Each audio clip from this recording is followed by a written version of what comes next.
Dovana tiems, kuriuos myliu labiausiai. Turbūt sutiksit su manim, kai myli artimą, norisi jam duoti tik tai, kas geriausia. Pažįstu vieną žmogų, kuris savo buvimu pakylėja kiekvieną sutiktą.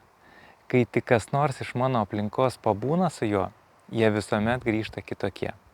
Ramesni, laimingesni, švytintis. Todėl, kai tik yra galimybė, stengiuosi savo artimiausius pakviesti į susitikimą su juo. Šį kartą išskirtinė proga - Liepos 29 Vilniuje muzikos ir meditacijos vakaras su Šri Šri Ravišankaru. Tai ne tik renginys, tai patyrimas, kuris paliečia širdį. Būsiu ten su savo brangiausiais žmonėmis, nes kai matau jo švytinčių, žinau, kad tai dovana ne tik jiems, bet ir man.